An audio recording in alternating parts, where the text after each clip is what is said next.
Hey everybody, Karen here, the Unpinned Creative at Unpinned Creative. I am going to do another page with you in my Beatrix Potter Journal. I'm still finishing the last few pages in the first signature.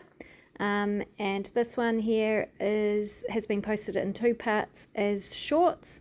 So you can go and check that out if you want to see how I created that. The first one shows you the little pocket, how I made that, and then the second one shows you how I made the tag.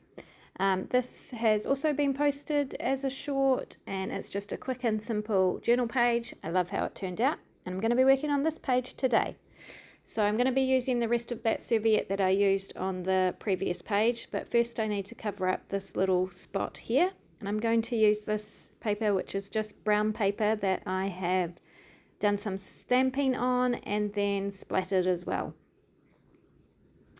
The video is sped up, but obviously my voiceover is not, so it might look a bit weird or extra fast to you, some of the things I'm doing, but that's why I just didn't want to drag it out too long for you. So I'm just going to tear all the edges on this piece of paper. The journal is a very grungy kind of, I really wanted a grungy look for the journal, and so everything is inked in a dark brown ink. The colour I'm using is Close to Cocoa, which is a retired Stampin' Up colour. I don't know how old it is. I picked it up secondhand, but I love it, so I'm going to have to find something similar for future projects, but it adds to the grunginess of this journal. So it is Beatrix Potter inspired. I wanted it to be like a journal that she might carry out into the garden or into the forest and make little notes and recording the animals and the plants and stuff that she sees. So that's what it's all about, and hence the grunginess, because I didn't want it to be a precious thing. I wanted it to be something that was in use frequently. So I have inked all the edges of that paper and glued it down just using glue stick because it's just paper on paper. And I'm going to use this very bright fluoro orange envelope. But don't worry, it won't look like that when I'm finished. I like to show you that you can take stuff that's not particularly a colour or a pattern that you like and turn it into something that works for the theme and your aesthetic. So that's what I'm going to do with this. First I'm going to ink around all the edges and grunge it up a bit.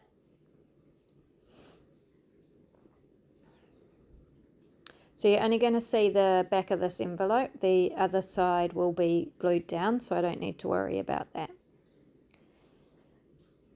And then I'm just going over the rest of the envelope to tone down that orange a wee bit.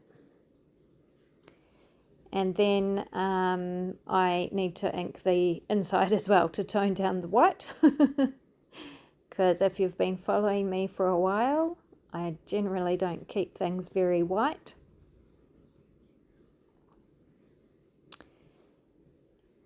And now I can bring in that serviette and cover this side of the envelope. So I'm going to glue stick the whole envelope. Don't worry, I will be turning it back into something usable. But at this stage I'm putting glue stick all over the whole thing, and then laying the napkin down on top, positioning the rabbit where I would like it to be, so that we get the whole rabbit on that little envelope, and then smoothing it down. I like using glue stick for napkin. It sticks it really well. It still makes it translucent, although not quite as translucent as if you used watered down glue or clear gesso or Mod Podge, whatever you use generally for napkins. It's not quite as translucent, but it is still translucent, but it's dry basically straight away, and because I have no patience for dry time, glue stick and napkins work for me.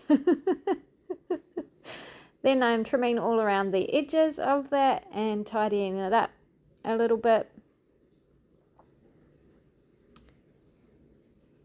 And now I need to open up that envelope space. So I'm taking a craft knife. You'll need a really sharp craft knife if you do something like this yourself, and just making a little hole first so that I can slide the craft knife under the back part of the envelope. And then I'm going to also alternate between the craft knife and a tiny little pair of scissors for the tricky bits. But the craft knife works best. It's just that it gets stuck sometimes, and then you just need to snip a little bit with the scissors and then you can go back to the craft knife. So that is what I'm doing here. Thank you so much if you have been a follower for a while and have stuck around. I know my videos are quite sporadic and I apologize for that. I'm hoping to, I feel like I say this every time, but I really am hoping to post more shorts at least, because they're quick and easy for me. I'm just going to film whenever I'm crafting, and then I'll edit it as I can and post it as shorts. Now I'm taking more of that napkin with the same bunny on it, and I am just positioning it so that it is exactly on top of the bunny that I've just stuck down. So I've closed the flap of the envelope and I'm positioning this rabbit exactly on top of the rabbit I already stuck down as best that I can. Then I needed to figure out how I was going to keep it there while I put glue on. But I figure it out eventually. As I was saying, thank you so much for being here if you've been a follower for a while, and if you're new here, thank you so much for joining us, and I hope that you'll stick around and have some fun and maybe get some inspiration for your own projects. So I am putting glue stick on that flap as best I can, which was actually not as easy as it should have been one-handed, but anyway, I did it while keeping that napkin in place so that one rabbit is exactly on top of the other rabbit. And I am smoothing it down into the glue, as you can see, and then I will trim it off.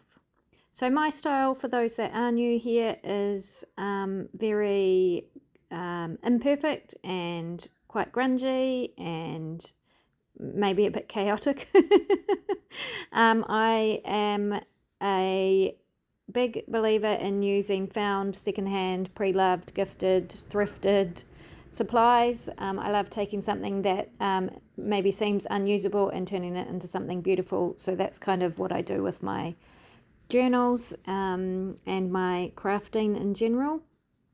I love imperfection and that sort of thing. Having said that, I do use some new supplies, and I do create my own digital sometimes and stuff like that, because it's always nice to have a change from the norm and try something a little bit outside your comfort zone. So that's what I do.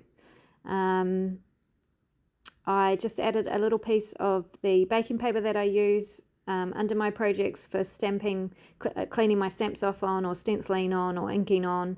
It ends up very grungy and lovely, and so I keep it and use it as scraps for adding to backgrounds and stuff like that. And it just covered up that little bit of orange left on the envelope quite nicely.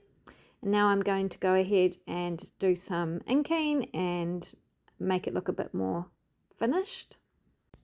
I think this journal in particular has been one of my most favourites to make, and I think it's because I've really taken my time to do what I want to do and not thought about actually how long the process is taking me, if that makes sense. Sometimes when you make and it's your job or the main thing you do, speed and getting things done quickly kind of overtakes the enjoyment of the process, and I'm really trying to go back to enjoying the process now and not viewing it as a job anymore. And so I am creating much better, or projects that I am much happier with and seem more complete to me. So this one in particular I really love, and I love the theme. I always love animals. So right, I am going to add a little bit of stenciling to the background of this page. These footprints have featured throughout and will feature throughout the rest of the journal. These are rabbit footprint. This is a rabbit footprint stencil. and I'm just using the same ink colour to put them onto the background of the page before I finish it off. So there are rabbit footprints, cat footprints, duck footprints, bird footprints, and frog footprints featured throughout this journal. And I initially was going to put the envelope on an angle because I like things kind of at an angle, but I changed my mind on this one and decided to have it square on the page. And then I was trying to decide if I was going to keep it, glue it down flat on the page or keep it as a pocket. But first it needed a closure of some sort. So I am going to my flowers. If you watch any of the other videos in this Beatrix Potter series, you'll see these flowers that I make feature fairly prominently throughout. And I'm just trying to decide which parts I'm going to use. So I have a stash of these flower shapes in all different types of colours, and I basically just cut them from scrapbook paper that I wasn't that keen on, and then use them to create layered flowers. First I like to stamp them with a crackle stamp. It kind of tones down the colours of the actual parts, if that makes sense, and makes all the parts cohesive, especially when they're very different colours and stuff like that. And then I always ink around the edges as well. I'm a big inker, you will see.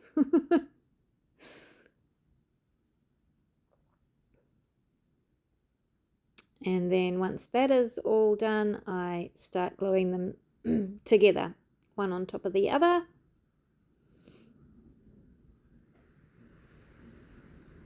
I don't glue them completely, usually just around the center.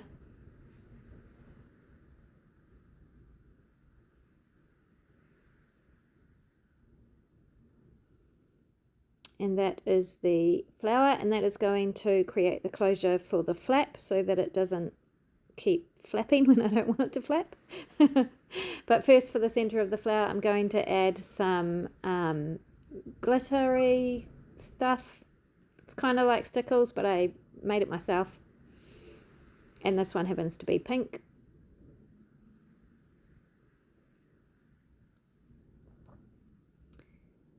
And that is what it's going to look like on the page. So now I am going to glue down the envelope. As I was saying, I decided that I would make it a pocket, but I probably won't put anything in it, but then the option to use it as a pocket is there.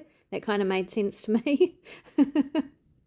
So, yeah, just gluing down the 3 sides, and then I can always slip something in the back if I decide I want to later on. This journal is going to be very chunky, so I probably don't need to put anything behind it.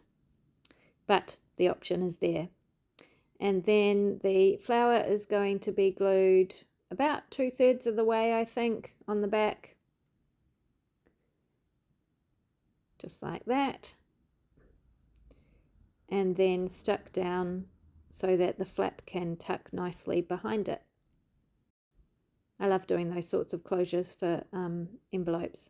So there you go, you can see how it works there. Haven't decided what I'm sticking in the envelope yet, but I will at a later date. And that's what it looks like. Thank you so much for joining me, and I'll see you in the next one.